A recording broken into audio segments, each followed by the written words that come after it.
நண்பரே நீங்கள் எல்லோரும் போட்டு பார்க்கலாம் கூகுளில். ஸ்வீட்ஸ் பிஃபோர் மீல் அப்படின்னு போட்டிங்கனாவே இந்த மாதிரி வரும்.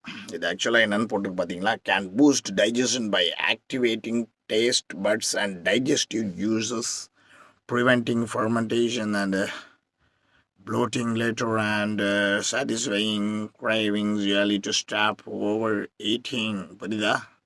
அதிகமாக சாப்பிடாமல் இருக்கிறதுக்கும் ப்ளஸ் இந்த மாதிரி விஷயங்கள் எல்லாமே இதெல்லாம் நீங்கள் படித்து பார்க்கலாம். ஸோ நான் சொன்னது கரெக்டு தான். டைஜஷனை இனிஷியேட் பண்ணுறதுக்கும், ஃபெர்மெண்டேஷனாக ஒரு மாதிரி அந்த புளிப்புத்தன்மை அப்படின்னு வரக்கூடிய விஷயங்களை தடுக்கிறது. அப்புறமேட்டு என்னது லாஸ்ட்டாக வந்து ஓவர் ஈட்டிங், அது முக்கியமான விஷயம். பாருங்கள், நீங்கள் சொன்னீங்களே டயட்டு எக்ஸசைஸ் பண்ணுறது வேஸ்ட்டுன்னு ஒருத்தர் சொல்லிட்டு இருந்தார். பாஸ் இதெல்லாம் நான் சின்ன வயசில் ஏதோ ஒரு 9th ஸ்டாண்டர்டோ 10th ஸ்டாண்டர்டோ சிலபஸ்லேயோ இது வரும். அது ஞாபகம் வச்சு தான் நான் பேசினேன், தவிர இப்போ படிக்கல. நீங்கள் சொன்னதுக்கப்புறம் திருப்பி ரீகன்ஃபார்ம் பண்ணேன். ஆனால் கன்ஃபார்மாக தெரியும் எனக்கு ஏன் நம்ம முன்னோர்கள் வந்து ஆரம்பத்தில் இனிப்பை வச்சுட்டு ஆரம்பிப்பாங்க அப்படின்னு.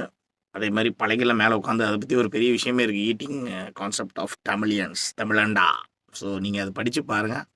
நான் சொல்கிற விஷயம்லாம் அவ்வளோவா கன்ஃபார்ம் ஆகாமல் நான் மேக்ஸிமம் எதுவுமே பேச மாட்டேன்.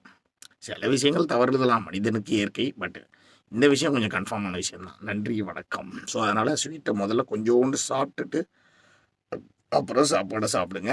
நான் சாப்பிட்ற மெத்தடு எல்லாமே சயின்டிஃபிக்காக, நம்ம மெயினாக அதுவும் முன்னோர்கள் சயின்டிஃபிக்கில் கூட இப்போ சில ஃபால்ட்டுகள்லாம் வருது. ஆனால் நம்ம முன்னோர்கள் ஒரு வரைமுறை படிச்சிருக்காங்க, படித்திருக்காங்க. அதை நம்ம கண்டிப்பாக கண்ணு மூடிட்டு ஃபாலோ பண்ணலாம்.